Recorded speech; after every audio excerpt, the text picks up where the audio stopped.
Hello and welcome back to the Daily American, where we do American stuff every day. Today we're out on the shooting bench.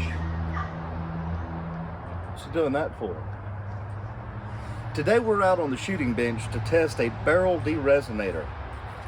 A little backstory on this. We like to get together and do rimfire shooting competitions at 50 yards. And it's one shot per target per person. The key to winning that competition is to have the most consistent rifle. And what I mean by that is when you zero your rifle, every time you pick it up, you want it to hit that point of impact at that distance every single time you pull the trigger as closely as possible. They said one of the keys to that, since you can't reload for rimfire cartridges, well, you can, but to my knowledge, it's not that widely practiced. To see if this actually works, what I've done is I've taken the rest of the cartridges out of this one box, same lot number, same projectile type, which happens to be Hornady MTX 15.5 grain. This, I believe, is what you would call light for cartridge in 17 HMR. Most of what you'll find is in the 17 grain arena. And it shot terribly. It's a terribly inconsistent bullet. It groups all over the place. It groups like a shotgun. And this is supposed to be the cure-all for that, or one of the potential cure-alls. What you're supposed to do with this is just a piece of rubber, and this one is sized for bull barrel. This one is sized for bull barrel applications like the Rimfire Precision. And your starting point is about 3/4 of an inch from the end of the muzzle, and then you just work your way back. Well, you can tell we don't have a whole lot of barrel to work with. The forend sticks almost all the way out to where we only have about roughly 2.5 inches worth of barrel. And this right here is about 1.5 inches long, so you can only move it back so far. But there's a heavy end and a light end. So to combat that, what we're going to do, simply turn it around, and then you've got the heavy end on the back, the light to the front. That gives you more variance. Now, because I only have a limited amount of cartridges, I'm just going to shoot a 2-shot group. I know what you're thinking. 2-shot group with the inconsistencies already built into rimfire cartridges, that's not going to be a very scientific way to do this, and I agree with that. The only defense I have for that is I only have this other 50-round box to go with. Now, naturally, I can do 10-shot groups 5 different ways, use up all 50, find one that works really well, and then have nothing to shoot, and have to start the process all over again with a new cartridge. Pause. When you set your rifle up for one cartridge, such as this, when I say cartridge, I mean this bullet here, this loading, this, whatever you pick up off the shelf, this is what you'll dial your rifle in. That's not going to work for anything else, more than likely. You go to an A17 or a Hornady VMAX or the like, or something like that, or a 20 grain, then the same consistency you achieve with this for this cartridge is likely to be off. It's likely to group like a shotgun. The point of impact is going to change. You're going to have to change everything for every cartridge. Ideally, what you want to do is set this up once and let that be it. So once we set this up, until that box is empty, I'm not going to take that off or change it again. It's going to stay that way until I've shot all of those. If we can achieve the goal or the results that we're after today, which is a shotgun patterning bullet to go through one hole downrange every time. So let's get started. So we've got 6 pairs of bullets for 6 potential positions on the barrel.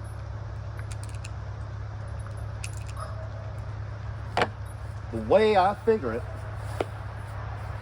we can start heavy end out all the way to the very end. just kind of eyeball it in the middle, and then the lightweight end all the way but touching the handguard. We don't want to actually touch the handguard and transfer any energies coming through the stock down that piece of rubber to touch the barrel. That would introduce another variable that I think we, you know, as unscientific as we're being already, let's not just compound the problem. So I'm going to try to avoid that. So hair's breadth away from the handguard all the way out to the end and right in the middle. And then we're going to flip it around and we're going to do the same thing. Now, because it's tapered, it will actually insert just a little bit inside the handguard and potentially give us, you know, another midpoint to try out. We'll have to see when we get there. One of the guys' films that I watched on this particular deal was down in Australia, and I'll try to link his channel below. He said he moved his a millimeter at the time, and it actually does, you know, change the effect, moving it just that little bit. I don't have enough groups for that, I don't think, or I could be going about this completely wrong. Like I say, I'm a novice. I heard a good idea, said I can do that, so I'm gonna do it. See how we go. Now, the way to install this deal,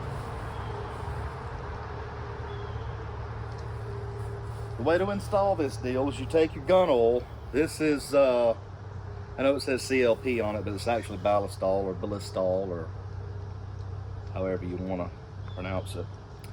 And you apply some oil to your barrel. Now, this also requires me to put my hand in front of the muzzle. The weapon is unloaded. I know this doesn't mean anything to you because you can't see it, but we're on safe, bolts back, magazines out, so we're completely unloaded, completely safe. Always be safe. Make sure your firearm is unloaded before you get down range of the thing. So, okay, what we're going to do, we're going to put a little oil here on top of the barrel. We're going to put just a little bit on the inside too, kind of run that around.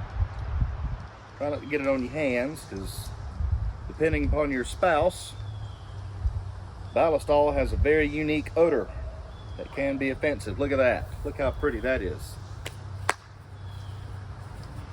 I already know this pattern's like a shotgun, so just imagine that we already shot two without the dampener in place. And I'm sorry I don't have a camera that's actually going to catch the group, so we're going to come back to the bench and I'll show you a picture of how everything turned out. All right, here we go. Let's find our target. Place the weapon on fire first before you get started.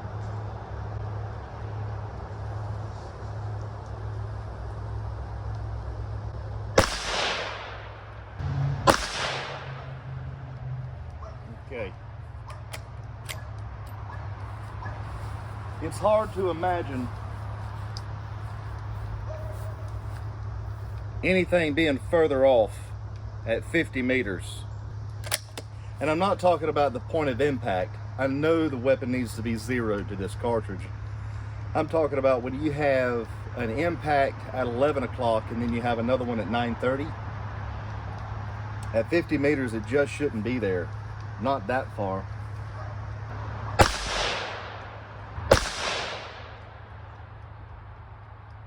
Now that's interesting there. And the 17's a small cartridge. It's hard to get them to actually cut each other or touch unless you're really, you know, your cartridge is tuned in really well with your rifle. It does happen, but these were nowhere close. And now they're just about cutting each other's holes. So that's a drastic change if it's repeatable. So we'll remember that. Fat end out or heavy end out, midpoint. All right, so next we're going to, if I can get this thing to move, there we go. I'm gonna get it right next to the handguard.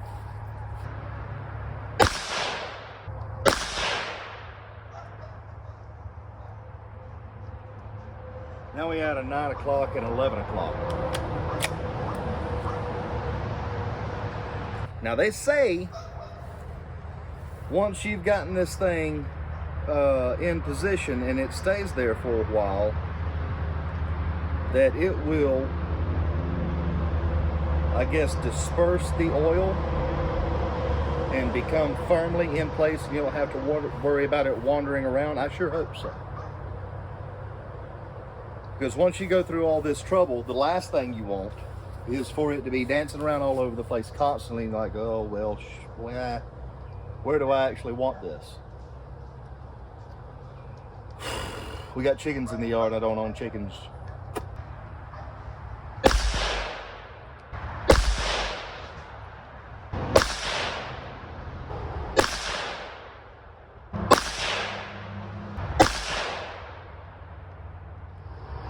All right, so this is our first group. Now this is our point of aim here. That was our first hit. Second target, second group. That was middle position. Third target, third group. And look at that point of impact shift. That's profound. Not nearly as profound here with it turned around the other side. You have them up here. That was our point of aim. Point of aim. Then we have another group here. It's a little bit smaller, a little more vertical. Check this one out. Like this. So, do we get another 12 bullets out of our next 50 and try to repeat that? Or do we just try to repeat this one? Repeat all of this down here. I think I'm going to go back to that and see if that's repeatable. Look at that.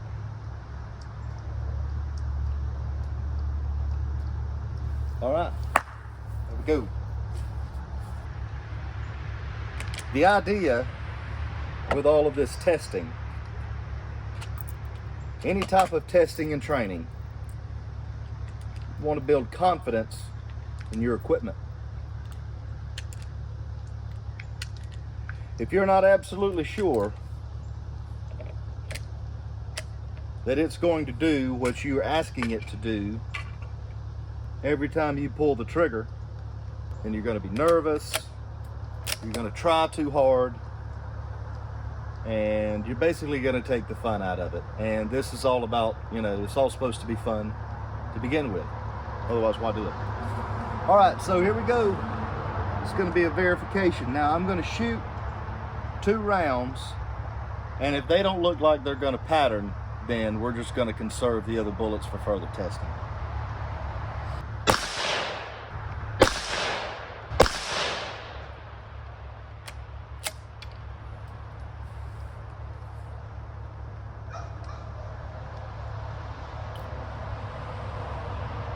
Well, all right, so that was our target when we found the middle position, and this is the one we wanted to verify. When we shot this target,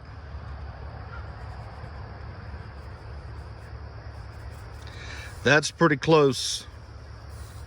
Not the same exact point of impact, but look at the group. That's not a group, that's not a group, not a group, not a group. Started to be a group, not a group. We've got a group. So what that means to me is it works. The little rubber deal works. Maybe moving it just a smidge more forward or further back would be even closer. Is that worth testing? It's going to take a few more rounds out of our stash to do that. And then we've got to zero it. Okay, so some eagle-eyed viewers may notice already we have a lot more bullets missing from this. And there's good reason for that. What I did was I took the barrel dampener and moved it slightly forward and slightly behind this middle setting. And what I mean by middle setting is the end of this barrel dampener is right on the seam in between the thread protector and where the barrel actually starts, where it's unmolested. I moved it just behind that and just before the seam. Neither one of those really improved, so going back to the center, I then took a 6-shot group to zero the rifle, and then another 5-shot group to confirm. And after my confirmation group, I moved it one more click to the right, and that's where I'm gonna leave it. And I'm gonna show you the group now. All right, so that's my zero, and that is 1, 2, 3, 4, 5. So basically what we've done is we've created a group that I can mostly cover with the fingertip of definitely my thumb from a round that didn't pattern worth a crap beforehand. I mean, excuse my hands, I just got from home from work. That one was good, and that's basically the setting that we carried over to here and that we've carried over to here now that we're zeroed. And since the majority of my rounds were off to the right, I moved it one click left, and I think we'll be around here. Look at that shot there. That was actually my first one. I was hoping all of them would go there, but that was basically just rimfire inconsistency on my part. But anyway, if you're thinking about trying these, it's worth a shot, even on a short barrel. I tell you what, for the price, $9.99 that I pay, oh, don't say prices. You can find these on Amazon. Just look up Limbsaver, they'll pop right up. If they don't, do Limbsaver Barrel Dampener. And you'll be treated with that same deal, some that are skinny for normal size barrels. Supposedly they come in all kind of colors, but black works. Anyway, I'm convinced enough to buy 2 more for the other rifles that I have. I got another one of these. It's actually my wife's in 22 Magnum, and we've got another one in 22 long rifle, and that actually has plenty of barrel to play with. So I'm buying one for each one of those rifles, and I may get one for every rifle I own, depending on the scarcity of factory ammunition or whether or not I reload for them. Anyway, thank you for joining me here on the Daily American, where we do American stuff every day. Give me a like and subscribe. Leave a comment below on what you'd like to see us try and do, or fiddle around with guns, or fiddle around with more cars. And we'll see you later.